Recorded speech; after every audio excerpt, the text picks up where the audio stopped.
Pela fé posso enxergar,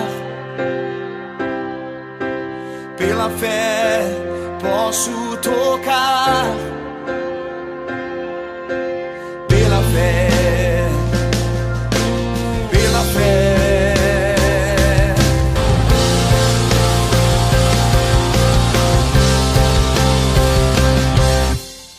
Muito bom dia, o programa Restaurando Vidas começa agora. Como você vive essa sexta-feira santa na sua vida? O que você tem sonhado? O que você tem imaginado? Como você recebe esse tempo precioso na vida de um cristão?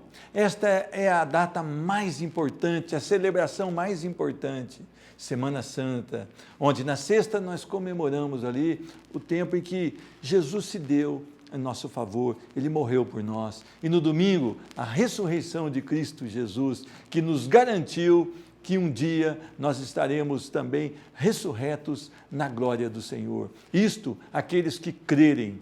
E eu queria lançar esse versículo para abençoar a sua vida. João 3,16. Deus amou tanto o mundo que deu seu Filho, seu único Filho, pela seguinte razão: para que ninguém precise ser condenado, para que todos, crendo nele, possam ter a vida plena e eterna. Você já tomou essa decisão? Você já creu em Cristo Jesus verdadeiramente?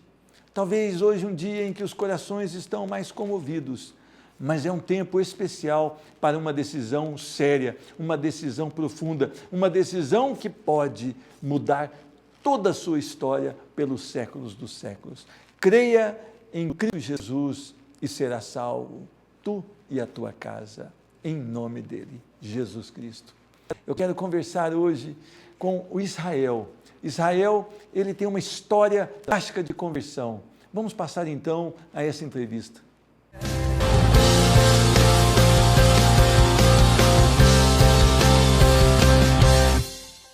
Recebo hoje no programa Restaurando Vidas o meu irmão em Cristo, Israel Alves Dias. A paz do Senhor e muito bem-vindo. A paz, o prazer é meu estar aqui.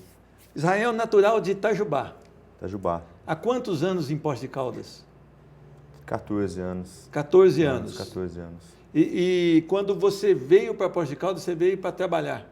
Eu vim porque eu tinha formado, no Corpo de Bombeiros, fiz o curso em Belo Horizonte, já fui transferido para cá, ao formato, fui transferido. Sua família ficou toda lá, assim, pai, mãe? Toda em Itajubá. Você já veio casado para cá? Não, eu vim para cá, passou um ano, eu casei e trouxe a minha esposa. Você já tinha contato lá em Itajubá, sua esposa também é de lá? Minha esposa também é de lá. Certo. Agora é interessante, hoje você é um servo do Senhor. Isso. Mas não foi sempre assim, né? Você teve um tempo você foi levado para a igreja evangélica. Quando foi isso?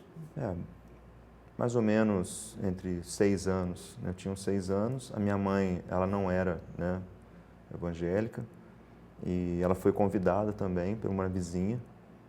Tinha muitos problemas em casa, então ela foi convidada por uma vizinha e ela aceitou ir. E ao aceitar ir, ela começou a levar a gente também. E você começou a se integrar dentro da igreja? Como é que foi? Eu lembro de muitos ensinamentos na escola bíblica, quando eu era ainda criança, na salinha, quando separava. Então, eu tenho essa lembrança. Só que a gente teve dificuldade, porque mais ou menos com 7 anos, isso foi com 6 anos, Então, com 7 para 8 anos, a gente mudava muito, então eu mudei. Ficou longe demais da igreja, não tinha igreja igual tem hoje, tão perto.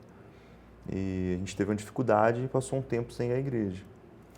Agora, quando você chegou à adolescência, ou mesmo à juventude, você permaneceu firme? Como é que foi sua consolidação? Por um tempo eu ainda passei, até os 12, até os 11 anos mais ou menos, eu passei ainda a ir à igreja. Aí depois com 11 até os meus 17 anos, 16, 17 anos, é o tempo que ficou na escuridão. E quando você fala escuridão, para as pessoas entenderem, o que você considera escuridão? É o tempo que você ficou sem a luz de Cristo, sem o entendimento da palavra, sem ser alimentado pelo poder mesmo, de saber que você está amparado por alguma coisa, vivendo pela própria vontade, essa é a verdade. Vivendo de acordo com o coração De pedia. acordo com o coração, de acordo com aquilo ia sendo apresentado. Mas você não chegou assim a um estágio de ir para o mundo, para droga, para bebida, não? Assim, eu busquei sozinho mesmo, como criança, algumas coisas. Eu gostava muito de artes marciais, então eu busquei praticar em casa porque eu não tinha dinheiro, então praticava em casa mesmo. Dentro disso eu entrei numa parte meio oculta, né, dos ensinamentos. Eu assistia muito desenho, então busquei algumas coisas também de desenho. Víamos umas coisas muito diferentes. Mas o Espírito Santo estava ali. O Espírito Santo tinha uma proposta na sua vida. Tinha uma proposta. Agora, para você retornar, quando foi? Foi logo depois que eu conheci a minha esposa, né? Eu conheci ela através de um tio dela, né? De uma tia dela, e um casal. Eles levavam a gente para a casa deles, ali a gente brincava, conversava, e eles começaram a me evangelizar de novo, né? Trazer a palavra para mim de novo. E você chegou no momento desses 7 anos, 6 anos que você ficou afastado, a sentir saudade da casa do Senhor, da casa de oração? Eu sentia falta, sim, sentia muita falta, me sentia muito sozinho. Eu tinha alguns amigos, poucos, mas me sentia muito sozinho. Então aquela sensação de poder que as artes marciais normalmente dão para as pessoas, mesmo assim não te preencheu? Era muito vazio, né? Era instantâneo, era aquele momento, mas depois que você para... Você se realizava ali por um instante, mas logo estava querendo algo mais. Logo estava querendo outra coisa. Agora, quando você então começa a namorar, você é transferido para Poços? Não, comecei a namorar com uns 17 anos, a gente namorou até, né? Depois disso a gente teve algumas idas e vindas, mas chegou um momento, né? A minha esposa estava mais firme, chegou um momento que, né, ela como namorada, ela falou para mim, me colocou contra a parede, né? E falou que eu decidisse, que não estivesse indo na igreja por ela, mas estivesse indo por Deus mesmo, né? Porque fosse por ela, acabava o relacionamento. Eu fiquei, né, meio com medo assim, mas eu comecei a orar, comecei a pedir para Deus. E eu acabei decidindo por Deus. E nosso relacionamento, a partir daí, ele foi melhorando. Ele tomou outros rumos. No entanto, quando eu fui para Belo Horizonte, passei 1 ano e meio em Belo Horizonte namorando com ela. Eu vinha de Belo Horizonte para minha casa, em Itajubá, de 1 em 1 mês, às vezes 2 meses. Porque você também não tinha um recurso financeiro, Não, você estava era confinado difícil. ali no treinamento. Isso, tinha que ficar ali. Não era sempre que liberava a gente, às vezes era uma vez por mês. E quando você se forma ali, então, você vai trabalhar em Itajubá ou já vem direto? Não, eu já vim direto para cá. Aí logo você se casa. Depois de 1 ano, né? 1 ano eu casei. E nesse início de trabalho como bombeiro, certamente você enfrentou algumas situações difíceis, impactantes. Você pôde conciliar ali a sua especialização em salvar vidas e também levar uma palavra? Houve essa oportunidade? Então, houve uma parte, né, da minha vida onde eu andei muito desgarrado ainda, né? Se você está dentro da igreja, mas você não é servo do Senhor. E até um alerta importante, irmão, para a gente deixar para as pessoas que talvez se acham confortáveis por fazerem parte de uma igreja, por terem uma identificação dentro da igreja, um nome no hall de membros. Isso não garante nada. Garante? Não garante nada. Eu, por muito tempo estive dentro da igreja. Eu ia aos cultos, né, eu lia a palavra no culto, em casa, poucas vezes eu tomava parte com a palavra, poucas vezes eu orava também. E nesse período foi um período onde a religião, né, você vivia aquela matemática. Vai lá, né, recebe a palavra, volta para casa e a vida fica continua, zerado, a vida continua. Semana que vem, se der, eu recebo de novo. Recebo de novo. E é um tempo difícil. Então quer dizer que você estava mais salvando as vidas físicas mesmo. A vida física. Depois, onde houve um momento mais forte na minha vida, onde Deus começou a incomodar mesmo a respeito das coisas verdadeiras, foi onde eu comecei a entender que realmente o plano de Deus era não salvar vidas, né? Mas sim salvar as almas, né? Salvar as almas. E eu tive algumas experiências que a gente passou, até uma vez foi bem chocante, né? Assim, para a guarnição toda, porque havia um homem, né?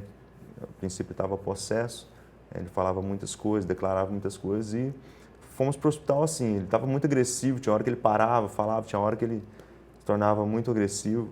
E dentro do hospital, né, onde os médicos tentavam acalmar ele, a hora que eles saíram um pouco, ficou um cabo comigo lá, e eu falei, só vou fazer oração para ele agora, tem problema? Disse, não, pode, então vou. Aí eu repreendi, Mandei aquele espírito ir embora e ele acabou calmando, né? Aí ele chegou lá, o médico não precisou mais aplicar o que tinha que aplicar nele. Ia tentar segurá-lo com mais... Ele voltou a conversar normal, foi contando para o médico o que tinha acontecido, onde que ele estava, o que aconteceu. Acho que passou um tempo, o médico acabou liberando ele. Porque quando a gente tem um discernimento espiritual, Deus vai mostrando para a gente onde precisa ser trabalhado, né? Mas aí a sua conversão mesmo, foi quando? Você se lembra? Então, a minha conversão, se eu não me engano, foi por volta de 2008, 2007, 2008. Foi quando eu comecei a experimentar algumas coisas novas dentro desse mundo, né? De Deus, de verdade. Porque a gente vive, às vezes, num mundo paralelo, né? Está dentro da igreja, mas é paralelo à vontade de Deus. E eu nunca tinha feito um jejum. E era uma quarta-feira, né? E o pastor ele falou que na outra quarta-feira era para que nós fizéssemos um jejum, né? Convocou todos para fazer um jejum. E eu nunca tinha feito isso. Eu falei assim, vamos fazer. Eu não acreditava muito nisso, eu tinha vindo de um lugar que não praticava muito essas coisas. Fui fazer o jejum. Aí comecei o dia todo, ia orando, pedindo, escutei uns 2 louvores lá, eu chorei o dia todo. Foi um negócio muito estranho, né? Porque eu não tinha provado isso ainda. Quando eu chego em casa, né, encontro a minha esposa lá, né, as minhas filhas, e a minha esposa tinha saído, né? Ela teve que sair, depois ela voltou. Ao retornar, eu peguei a minha filha na creche e ela deu um abraço, né? Bem resumindo, ela deu um abraço na minha esposa e ficou grudada nela. Aí, as duas desabraçarem, né? A minha filha reclamou de dor, né? Ai, mãe. Aí ela falou, o que foi, filho? O que foi, né? Desenrosca, achando que era o brinco que tinha enroscado no cabelo. Aí, de repente, na hora que ela tirou mesmo, o brinco estava enroscado dentro do olho dela. Dentro do olho dela. E como bombeiro, naquele momento lá, eu vi, né, as condições ali daquilo que estava acontecendo e a minha esposa viu e já saiu correndo, né? Ela foi correndo para a cozinha e eu fiquei ali. Eu não estava acreditando no que estava acontecendo. Aí eu olhei o olho dela, coloquei a mão, ela chorando muito, chorava muito, coloquei a mão. Eu tentei abrir um pouco, vi que estava aquele buraco ali, sem nada, né? Sem o globo ocular ali. E naquele momento só tinha uma coisa a fazer. Eu deitei sobre ela, me debrucei sobre ela, segurei a mão dela e clamei a Deus. A minha oração foi mais ou menos assim, Deus, eu sei que o Senhor tem o poder, né? Eu creio no Senhor, eu sei que o Senhor tem o poder de fazer aquilo que eu não posso fazer agora. E eu peço ao Senhor. Ela é muito agitada, ela é muito baguncenta e, assim, com 2 olhos ela já, assim, muitas vezes ela cai, machuca. Se for possível, se for preciso, tira um olho meu, eu já sou velho, já andei bastante, eu vou acostumar. Mas ela não, então tira um olho meu, põe sobre ela, eu fico sem uma visão, mas eu quero que ela fique os 2 olhos. Aí eu acabei a oração, ela tinha parado de chorar naquele momento, né? Ela parou de chorar naquele momento. E eu vi que ali já tinha acontecido alguma coisa. E foi a hora que eu fui ligar para o bombeiro. Aí eu chamei os meus colegas de trabalho para que eles fossem até lá. Nesse período a minha esposa foi acalmando mais, eu não falei para ela o que tinha acontecido, para ela, né, não ficar tão nervosa. O bombeiro chegou, eu peguei as ataduras, fui fazendo, né, as ataduras lá, imobilizando os 2 olhos, assim como é o procedimento, e chegamos no hospital. Aí chegou no hospital, a médica olhou, ela questionou a respeito, que não tinha nada, porque ela abriu o olho estava lá intacto. E ela questionou, não aconteceu nada, papai, não aconteceu nada. Eu falei assim, aconteceu. Aí nisso que ela estava falando, ela viu um muco, né? E ela ficou intrigada, por quê? Ela ficou querendo procurar, porque ela explicou para a gente depois, que aquele muco só sai quando o olho fere, porque o olho é uma parte do corpo, assim como ela estava explicando, que ele regenera em 24 horas. Então sai aquele muco cobre o ferimento e ele passa a começar a regeneração, né? E a partir daquele momento eu entendi que Deus deixou aquele sinal para que pudesse ser testemunha do milagre que ele tinha feito, para que os outros também acreditassem. E a médica ficou muito, né, intrigada com isso. E ela explicou para a gente tudo. Só que ela não conseguiu achar o ferimento. Ela abriu o olho, colocou o cotonete, abriu o olho, abriu a pálpebra, fechou, abriu, olhou para um lado, pôs o colírio, mas não tinha nada. E nesse momento eu já estava glorificando a Deus. Eu não me exaltei muito, porque eu não sou de me exaltar, mas por dentro estava me derretendo. Cheio de louvor ao Senhor cheio de louvores. E vendo se cumprir ali vendo o se poder cumprir. dele. Aí assim, a conversão não foi nessa hora. A conversão foi durante as 2 próximas semanas. Por quê? O Espírito Santo, ele me incomodou dia após dia. Ele chegava do meu lado e falava, Israel. Tinha dia que ele falava assim, Israel. Só falava Israel. E eu ficava intrigado com aquilo, eu ficava invocado. Assim, o que foi? Deus, o que o Senhor quer de mim? Até o momento que eu não conseguia, eu ficava chorando. E ele falava, teve um momento que ele começou a falar para mim, Israel, olha o que eu fiz. E a partir disso eu entendia. O resto eu entendia. Que era para me fazer o algo mais para ele. Era me fazer o algo mais para ele, porque ele tinha um algo muito grande. E por muitas vezes eu chorava, eu fardado, atendendo as pessoas, às vezes no balcão ali, eu corria para o banheiro e ia chorar, às vezes eu sentava ali. Sentava no banheiro, chorando, aquilo estava fluindo. Agora, Israel, muito forte. O que mudou, então, no novo Israel, que as pessoas olham e falam, está diferente, então, no seu ver? O falar. Eu falava muito pouco, eu era muito quieto. Uma pessoa, é difícil ouvir uma palavra minha. Eu brincava muito, mas assim, conversar, eu não tinha conversa. Minha esposa mesmo é testemunha disso, né? Meus amigos mesmo são testemunha disso. A outra coisa é a santidade, porque nesse momento onde eu estava vivendo paralelamente, né? Dizendo que vivia com Deus, mas não vivia, eu caí numa pornografia de internet muito grande. E ali me envolvi mesmo profundamente ao ponto de buscar até vídeos satânicos, de rituais satânicos mesmo, com prática ali, né? E foi pesado, era um ambiente muito pesado em casa, porque eu estava tentando manter aquela mentira e ao mesmo tempo viver uma vida de luz, então luz e trevas. É interessante que Deus pode libertar de todas as coisas. Então a pessoa que está assistindo esse programa Restaurando Vidas, se ela tem algum problema com bebida, com droga, com pornografia, com adultério, com mentira, com roubo, ela pode ser transformada hoje se ela crê no nome do Senhor? Se entregar o coração, a mente e a alma e o corpo para Jesus, deixar que Ele te ensine a caminhar, deixar que o Espírito Santo te guie, tudo é possível. E você hoje sente saudade daquela velha vida? Eu não consigo nem lembrar do que eu gostava.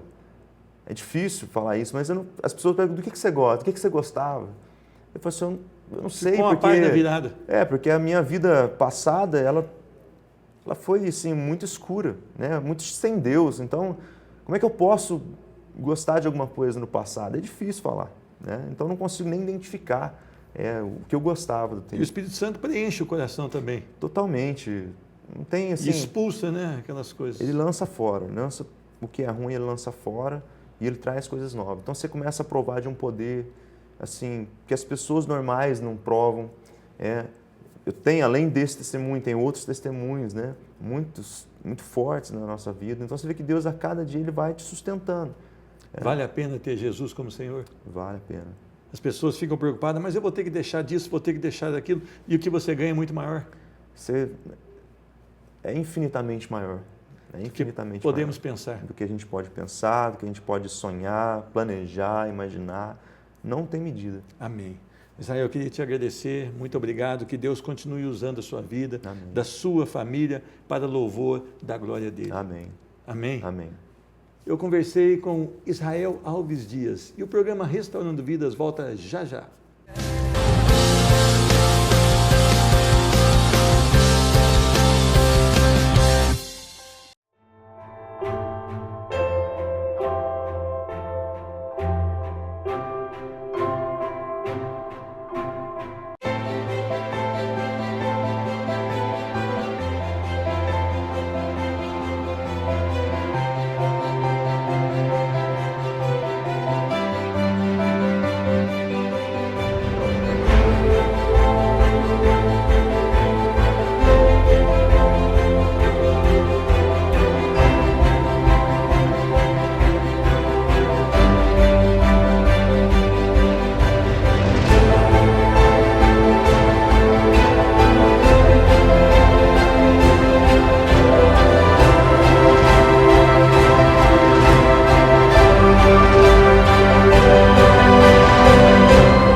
Hoje, na sexta-feira, nós precisamos realmente entender o sacrifício de Jesus na cruz do Calvário. Muitas pessoas se emocionam com filmes que são lançados durante todo o decorrer da sexta-feira, filmes que retratam desde o nascimento até a morte de cruz de Cristo Jesus.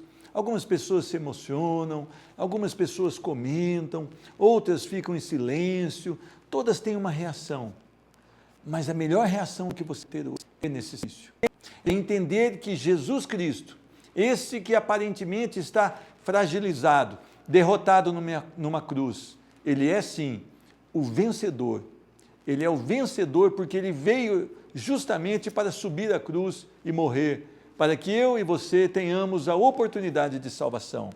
Ninguém colocou Jesus de surpresa naquela cruz, não foi por causa que o exército romano ali o colocou, não, porque ele se deu em obediência ao seu Pai, que doou, ele tinha o seu Filho amado, o seu único Filho, para que eu e você, pecadores, tivéssemos uma oportunidade única nas nossas vidas, a oportunidade da salvação, porque não há outro nome nos céus e na terra, a não ser o nome de Cristo Jesus, que possa salvar.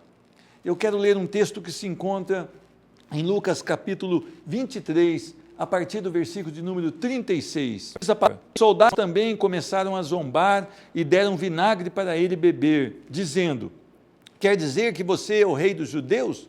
Salve-se então. Acima da cabeça dele puseram uma placa: este é o rei dos judeus.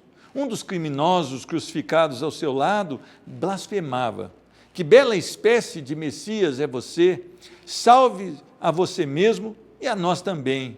Mas o outro o censurou: você não tem temor de Deus? Está recebendo o mesmo castigo que ele. Nós o merecemos, mas ele não.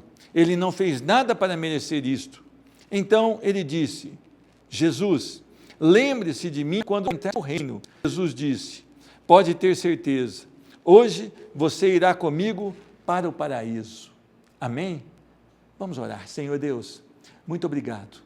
Muito obrigado porque enviaste o teu Filho para morrer a nossa morte. Fala, Senhor Deus, através da minha vida hoje, que essa pessoa que assiste o programa Restaurando Vidas seja tocada pela plenitude da tua graça, que haja grande conforto hoje nos corações, que hajam decisões, todas elas orientadas e impelidas pelo teu Espírito Santo. Eu abençoo estas famílias em nome do Senhor Jesus Cristo.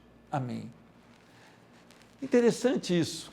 Nós vemos aqui a situação de Jesus já na cruz, os soldados ali debochando, um que estava preso também naquela cruz ao seu lado, também debochando e blasfemando contra ele: você não é o Messias, desce, salva-te a ti mesmo e salva nós também. Mas um outro, que não diz o nome dele aqui, também um infrator da lei, estava ali, mas reconheceu que ele era o Filho de Deus, muito mais, que ele era o próprio Deus. E ele diz: olha, Senhor Jesus, lembra-te de mim quando entrares no teu reino. E Jesus então diz: hoje mesmo estarás comigo no paraíso. Será que você vai ter uma sexta-feira santa diferente? Será que você vai olhar para aquela cruz, ver Jesus ali, talvez numa cena de filme, sendo crucificado, né? Ali um artista, mas você vai trazer para o seu coração uma cena de Jesus morrendo ali, sendo traspassado pelos nossos pecados, sendo ali judiado, vertendo o seu sangue, sendo moído, porque eu e você pecamos. Será que não está no tempo agora de nós levarmos a sério o sacrifício de Jesus naquela cruz? Será que não está no tempo de nós falarmos: Senhor Deus, me dá entendimento, porque eu quero tomar uma decisão, eu quero realmente crer nesse Cristo que morreu e se entregou por mim? Interessante que os soldados não deram crédito. E muitas vezes nós criticamos esses soldados aqui, mas nós estamos fazendo a mesma coisa. Nós estamos tocando a nossa vida segundo o nosso coração deseja, nós estamos fazendo a vontade da nossa carne, nós estamos cumprindo o desejo da nossa carne, estamos voltando as costas para o Senhor. Se nós vivemos assim, com os desejos da nossa carne em evidência, nós estamos fazendo como esses soldados, nós estamos voltando as nossas costas para o sacrifício de Jesus naquela cruz. O único que pode tirar uma pessoa da lama e colocar sobre uma rocha é Jesus Cristo. E quando nós vivemos deliberadamente no pecado, nós estamos dizendo: Senhor Jesus, eu não te quero como Senhor na minha vida. Algumas pessoas hoje vão à igreja, algumas pessoas hoje, elas estão assim: olha, é o meu último dia de sacrifício, é o meu 40º dia, amanhã eu quero voltar a fazer as mesmas práticas que eu fazia. Isso tudo é como esse outro ladrão que está na cruz. Ele fala: olha, por que você não se salva? Você não é o Messias? Então, se você ficou 40 dias sem fazer algo que estava agredindo a sua saúde, agredindo alguém, por que você não continua pelo resto da sua vida aqui nessa terra? Por que você não aproveita esses 40 dias e toma uma decisão concreta agora? As pessoas muitas vezes não entendem que o sacrifício de Jesus não é uma brincadeira, não é algo que eu posso querer tornar como banal. Ele é o Cristo, Ele é o ungido, Ele é o Redentor, Ele é o Messias, Ele é aquele que pode fazer a diferença na sua vida. Mas houve uma terceira pessoa aqui, um homem que estava também crucificado, e ele diz: Jesus, lembre-se de mim quando o Senhor entrar no seu reino. Aquele homem teve algumas diferenças. A primeira delas, ele olhou para Jesus e o reconheceu como Senhor. Nós muitas vezes falamos de Jesus, colocamos no nosso carro algum adesivo falando de Jesus, mas nós não o reconhecemos como Senhor. Este homem estava numa cruz, passando por dores, passando por uma condenação. Ele sabia que logo em breve estaria morto, mas quando ele olha para Jesus, ele não vê como os soldados viram e como aquele outro ladrão viu. Ele vê com os olhos espirituais abertos e ele olha e vê o Deus encarnado. Quando você vai tomar essa decisão, olhar para o sacrifício de Jesus e falar como esse ladrão: Senhor Jesus, lembre-se de mim quando entrares no teu paraíso, no teu reino. Aquele homem então, por um instante agora, ele olha e crê que Jesus é o Senhor.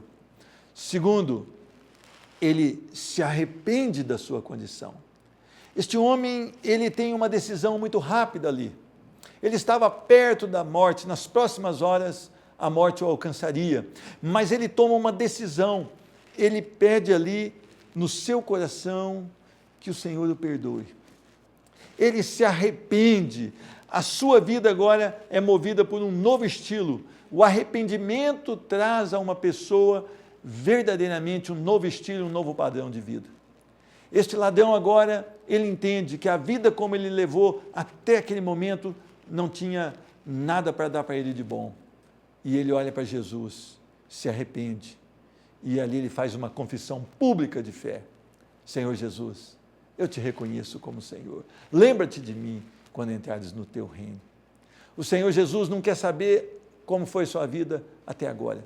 Talvez a sua vida até esse momento seja uma vida depravada, uma vida complicada, uma vida cheia de prazeres, contrária à palavra do Senhor, mas nesse momento em que você está ouvindo essa palavra, se você se ajoelhar no chão, onde você estiver, ou mesmo deitado numa cama, num leito de enfermidade, se você disser: Senhor Jesus, eu reconheço que só o Senhor salva, que só o Senhor é o Cristo, o enviado de Deus para mudar a minha história, eu confesso os meus pecados, eu me arrependo e eu quero ter uma vida na eternidade contigo. Ele vai dar a mesma sentença para você. Pode ter certeza, hoje você estará comigo no paraíso. Pode ter certeza, a partir de agora você é nascido de novo, você é um novo homem ou uma nova mulher em Cristo Jesus. Ele perdoa os seus pecados e te faz uma nova criatura. Eu te abençoo orando por você. Senhor Deus, muito obrigado porque nós podemos chegar nesse tempo entendendo a mensagem da cruz. Muito obrigado porque sem a tua morte, sem o teu sacrifício, nós estaríamos eternamente condenados. Mas agora todos aqueles que crerem têm a vida eterna. Eu abençoo essa pessoa, essa família que assiste o programa Restaurando Vidas. Toca nesses corações, que eles tomem uma decisão, melhor decisão de uma vida, crer no sangue do Cordeiro. Em nome de Jesus. Que Deus te abençoe. Uma ótima sexta-feira. Que seja uma sexta-feira diferente, onde você toma uma decisão por Cristo Jesus. Fique com Deus. Pela fé posso enxergar. Pela pela fé, posso tocar